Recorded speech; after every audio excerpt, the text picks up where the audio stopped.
May I now invite Shri Ajay Kumar Mishra ji, Honorable MOS, Home Affairs, to deliver the felicitation address.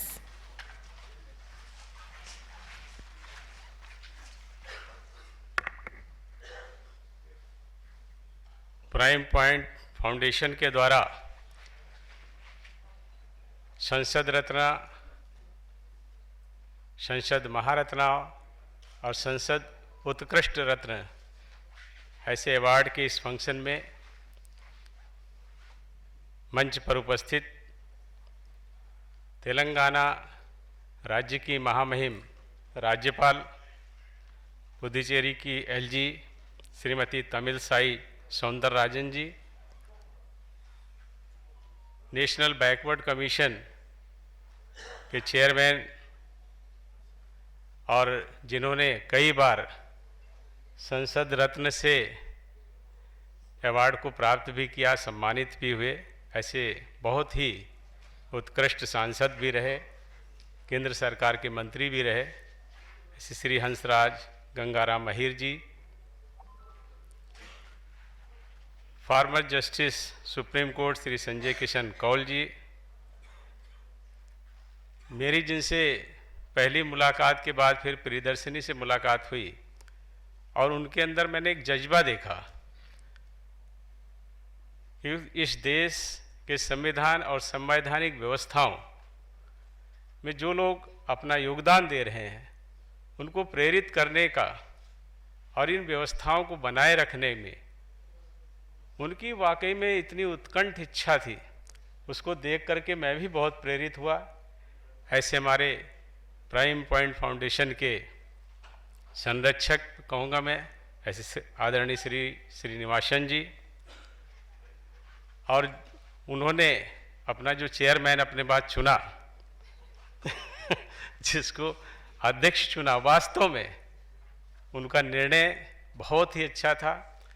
Priyadarshini Rahul से मैं कई बार मिला हूँ, उनके अंदर लगातार काम करने की जो अथक क्षमता है, योग्यता है, ऐसी सम्मानित अध्यक्ष। यहाँ पर मेरे बहुत सारे सम्मानित सांसदगण मौजूद हैं, बहुत सारे वरिष्ठ साथी हमारे मुख्य विपक्षी दल के लोकसभा में हमारे नेता श्री अधीर रंजन चौधरी जी हैं। इनको आज सम्मानित किया जाना है, लेकिन आप थोड़ा भी टेंशन में थे, खुश रहिए। भाभी जी बगल में बैठी है ना, मैं भाभी जी से मिला था, बहुत उनका, हम लोगों को एक बार पब्लिक अकाउंट कमेटी का मैं मेंबर था, तो उस दौरान आपके साथ में जाने को अवसर मिला। एक बहन की तरह, एक संरक्षक की तरह उन्होंने पूरी टीम को जिस तरह से उस लंबे दौरे में संभाला था, मैं उनका भी अभिनंदन करता हूं। यहाँ पर सुप्रिया सूले जी हैं, भरथरी मेहताब साहब हैं, सुधीर गुप्ता जी हैं, हमारे एम.के. प्रेमचंद्रन, बहुत सारे हमारे सभी साथी हैं, वाराणसी साहब, सभी लोगों को मैं जानता हूं और सब ने अपने अपने कामों से वास्तव में पार्लियामेंट में बहुत अच्छा योगदान किया है। मैं इस अवसर पर जब आज उनको सम्मानित किया जाना है, मैं उनको बहुत बहुत बधाई देता हूं और इसी तरह से वो देश और राष्ट्र के निर्माण में अपना योगदान करते रहें, उसके लिए मैं उनको बहुत सारी शुभकामनाएं भी देता हूं। साथ ही साथ मैं आभार व्यक्त करता हूं प्राइम पॉइंट फाउंडेशंस का, जिन्होंने, जैसी मेरी जानकारी है, देश के पूर्व राष्ट्रपति श्री अब्दुल कलाम साहब से प्रेरित होकर के इस सम्मान को प्रारंभ किया था। मुझे भी एक बार मौका मिला है, मुझे भी संसद रत्न का अवार्ड शायद 2019 में मिला था, 2021 में, 2021 में। तो इस दृष्टि से मैं इस फाउंडेशन से जुड़ा, उनके बारे में जानकारियां हुई, बहुत ही पवित्र उद्देश्य के साथ वो राष्ट्र की सेवा करने का काम कर रहे हैं। मैं फाउंडेशन के प्रेरणता श्री श्रीनिवासन जी, प्रियदर्शनी राहुल और उनकी टीम के सभी लोगों को बहुत बहुत आभार व्यक्त करते हुए उनका भी बहुत बहुत अभिनंदन करता हूँ। मुझे जब इस अवार्ड से सम्मानित होने का अवसर मिला तो मैंने प्राइम पॉइंट फाउंडेशन के विषय में जानकारियां भी इकट्ठा की। वाकई में उनका जो उद्देश्य था, जैसे हम जानते हैं हमारा देश संवैधानिक व्यवस्थाओं से चलने वाला एक लोकतांत्रिक देश है और अलग अलग विचारों से, अलग अलग क्षेत्रों से, अलग अलग फिलॉसफी लेकर के हम सब सदन में आते हैं, लेकिन सबका उद्देश्य एक होता है, राष्ट्र को आगे बढ़ाना, राष्ट्र के हित में और देश के लोगों के हित में हम लोगों की क्या भूमिका होनी चाहिए, उस दृष्टि से हमारे सभी सांसदगण प्रयास करते हैं और उसके परिणाम भी आते हैं। हम सब ने देखा, जैसे भी जस्टिस कौल साहब कह रहे थे कि हमारा लोकतंत्र प्रमुख रूप से जिन व्यवस्थाओं पे है, जिनका हस्तक्षेप रहता है, उसमें जुडिशरी की भी बड़ी भूमिका होती है। और अगर हम देखेंगे तो हमारे देश में पहले आम चुनाव के पहले ही टकराहट भी होती है, व्यवस्थाएं होती हैं तो टकराव भी होता है। देश में आम चुनाव से पहले ही संविधान में पहला संशोधन आया था। वो भी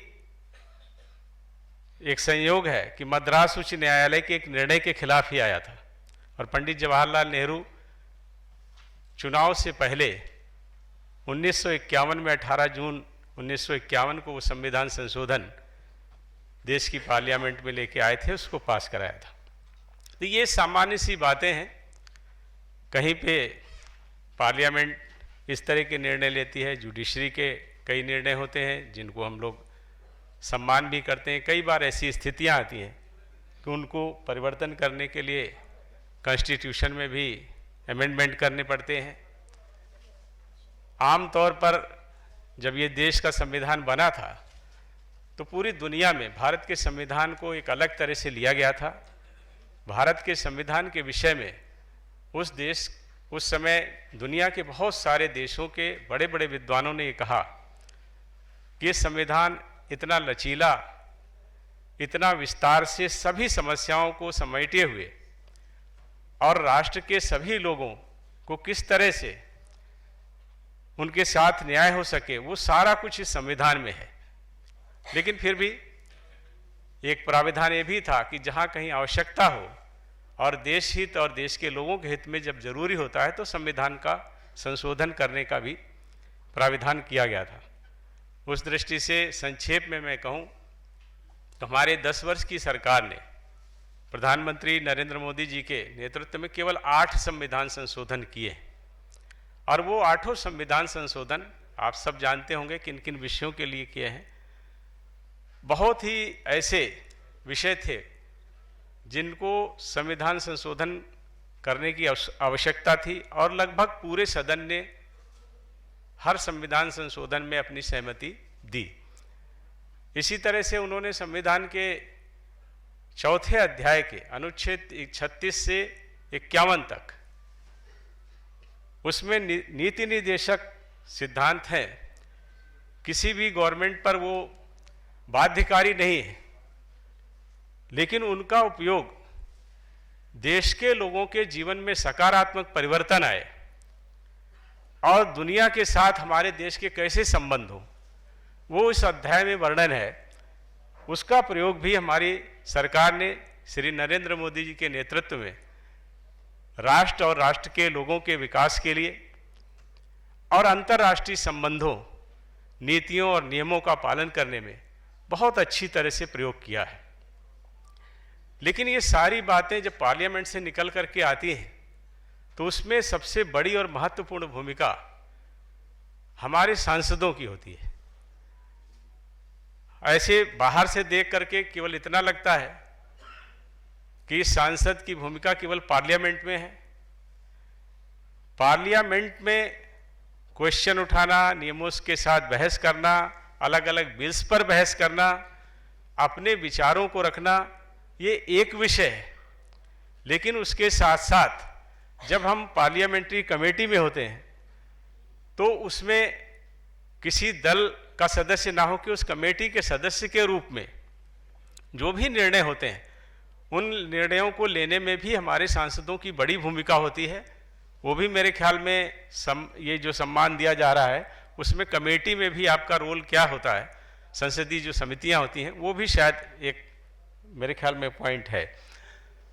तो इस दृष्टि से, और उसके बाद खासकर लोकसभा के जो सांसद होते हैं उनकी अपने क्षेत्र के प्रति भी बड़ी प्रतिबद्धता होती है, बड़ी जिम्मेदारी होती है। उस दृष्टि से उनकी भूमिका अपने क्षेत्र से लेकर के पार्लियामेंट और पार्लियामेंट से लेकर के कमेटी के माध्यम से राज्यों और राष्ट्र सबके साथ समन्वय बना करके इस देश के हित में कैसे सकारात्मक काम किए जा सकते हैं, उसमें बहुत बड़ी भूमिका हमारे सांसदों की होती है। अगर हम कहेंगे तो लोकसभा, राज्यसभा, राष्ट्रपति, ये मिला करके पार्लियामेंट बनता है, और उसमें हमारे सांसदों ने जो आज जिनको सम्मान मिलने जा रहा है उनका बहुत बड़ा योगदान रहा है। हमारे यहाँ पर कई लोग बैठे हैं, सुधीर गुप्ता जी हैं, सिन्हा साहब हैं, इन लोगों को जब हम बोलते हुए देखते हैं तो बहुत कुछ सीखने का अवसर भी हम लोगों को मिलता है। M.K. प्रेमचंदन साहब हैं, भले वो बोलते हैं हमेशा हमारे खिलाफ हैं, लेकिन इतने अच्छे तरीके से बोलते हैं कि जब वो बोलना शुरू करते हैं तो मैं सुनने जरूर आता हूँ। ऐसे अधीर रंजन साहब हैं, जब बोलते हैं मेरे उनके व्यक्तिगत रिश्ते बहुत अच्छे हैं, लेकिन उनको भी मैं सुनने का कोई मौका छोड़ता नहीं। इस दृष्टि से अगर देखें तो अलग अलग सांसदों, मेहताब साहब को तो मेरे ख्याल में सदन के आधे से ज़्यादा लोग सुनने के लिए आते ही, तो इस दृष्टि से बड़ी भूमिका आप सबकी है। आप सबका आज सम्मान हो रहा है, मुझे अंदर से बहुत खुशी हो रही है। मैं आप सबका बहुत हृदय से अभिनंदन करता हूँ, और इसी तरह राष्ट्र के निर्माण में आपका निरंतर योगदान बना रहे। आप स्वस्थ रहें, आप इसी तरह से योगदान करते रहें, इसके लिए मैं बहुत सारी आपको शुभकामनाएं देता हूं, बधाई देता हूं। और खासकर आपके प्राइम पॉइंट फाउंडेशन को मैं अलग से, आप श्रीनिवासन जी का, प्रियदर्शनी जी और उनकी टीम को बहुत बहुत अभिनंदन करते हुए उनका आभार व्यक्त करता हूं। उनकी भूमिका बहुत बड़ी है, और उस भूमिका का निर्वहन करके वो राष्ट्र की बहुत बड़ी सेवा कर रहे हैं। मैं उनको आभार व्यक्त करते हुए आप सबको पुनः बधाई देते हुए बहुत सारी मेरी शुभकामनाएं हैं। धन्यवाद। Thank you, sir, for those wonderful words of wisdom and commitment to the public.